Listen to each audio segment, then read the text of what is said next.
This is Corey with GottaBeMobile, and today we have the LG Nexus 5. And what we want to do is give you a quick overview and outlook and just kind of a rundown of some of the features. We've already done plenty of hands-on with the Nexus 5 and Android 4.4 KitKat, which is part of the main focus here with Google's new flagship smartphone. But overall here, we've been very impressed with the device. There's a lot going for the Nexus 5. There's a lot of improvements over the design, internals, and just everything over LG's Nexus 4 from last year, and Google has done an excellent job with the device. Now what we have here is the 32GB black model in our hands. There is a white version available. This is a soft touch matte black, and as you can see, it's just all around just kind of an unassuming and minimal design, but kind of in a good way. We do like just the simple and simplistic design that Google has chose. The white model's not quite as matte, it's feeling as soft, and then the sides have been replaced with kind of a glossy black. So I'm kind of a fan of the matte black overall myself. And then regarding the rest of the design here, it's in line with Nexus 7 and kind of the whole Nexus family. The actual volume rocker and power button on the other side are made out of a odd ceramic that kind of gives it a premium feel. However, it is kind of sharp on the sides and it is kind of wobbly. But then of course we have the Nexus logo on back, that camera, and then of course the LED flash. Big part of this phone and a big part of the discussion regarding this phone is this back camera. It's 8 megapixels. It does has optical image stabilization, but more on that later on. We do have a 3.5mm headphone jack, little microphone speaker, the micro SIM slot with a tiny little hole, tough to get into, and then of course the speaker grill. Not grills, there is only one. The other is for the microphone and then the USB charger. And down below there is a little LED for notifications, which is something we've seen from most of the Nexus devices as of late. And right here is the earpiece for the microphone, or the earpiece for talking and phone calls, and a front-facing camera. So that was just kind of a quick look at the tour here. You've all seen it plenty, so let's dive into the software. Now right away, the software is an extremely important part here with Android 4.4 KitKat on board. This is a brand new enhanced version of Android. It's slightly tweaked for the Nexus 5, but it has been very impressive thus far. Overall, it's very smooth, very sleek. You can see that transition and animation right into a left swipe, which is Google Now. Google Now integration is deeper on the Nexus 5 than any other Nexus devices, even with KitKat, and so far it's been a great experience. As you can see, it slides right over, and it takes advantage of one of the new features with KitKat, which is full screen support.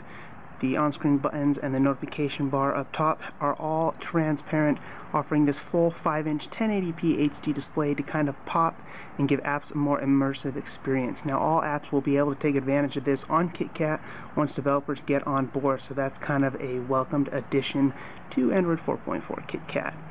So before we go any further, a lot of what makes KitKat so fast is some of the optimizations they've made, not to mention the Nexus 5 is a top-tier device in most regards.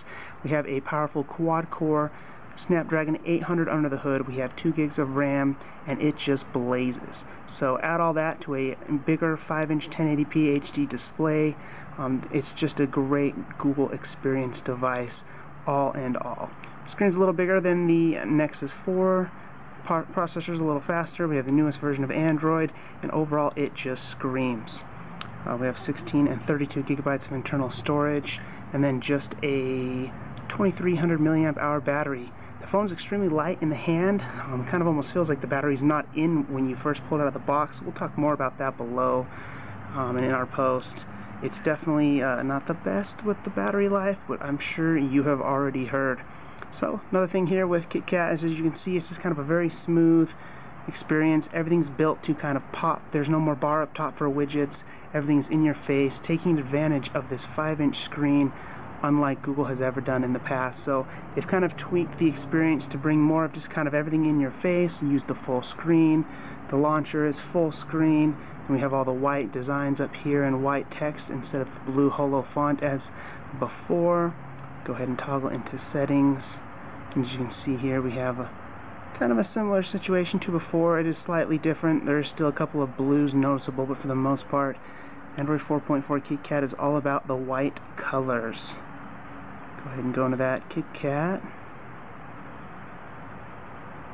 And you can see just a little fun there. Google's known for doing kind of a couple things here. This is kind of a cool screen showing the full screen effects and kind of each different version of KitKat thus far, or versions of Android. It's kind of a fun little thing, just kind of a way to show that you can go full screen, pull down and go back into Android 4.4. The phone blazes. Everything's extremely fast, everything's really nice. Obviously with Android 4.4 and KitKat, Google Hangouts is now in charge of text messages. That's kind of a thing that you can enable or disable should you choose. If you don't want texts to come through Hangouts, you can download many additional versions from the Google Play Store. We have Textra here, and there's a lot of little minor tweaks that are really nice. Another big one is the actual dialer. The dialer now uses Google Search to find unknown incoming calls and try to search them and tell you who's calling. And then another interesting feature is it's almost got a built-in yellow pages right in the dialer. So you can go ahead and go in and dial as you would like, or go ahead and go out all the way, and as you start typing Best Buy, what have you, it will find the nearest Best Buy locations for you, Henderson, and you can go ahead and call them right in the dialer. There's no more going to Google Search, which is great and easy, by the way, but it's just been improved. So instead of saying, okay Google, find the nearest Best Buy, which is a nice feature, instead you can just do it right in the dialer. So that's a nice addition. Another thing with Android 4.4 KitKat, using that full screen, is being able to see your kind of on-screen music on the lock screen, which is a nice touch. Speaking of the lock screen, it's made a couple small changes to the lock screen that Google's added. For one here, it's for the most part the same, but there's now more of a visual indicator to slide up to Google Now. Lock screen widgets are of course an option. I do have them disabled. And then there's a little camera button here that reminds you can slide over and instantly get to the camera. Then from there you can go ahead and rock out on this phone's camera. Now the camera's kind of been hit and miss for us, to be honest.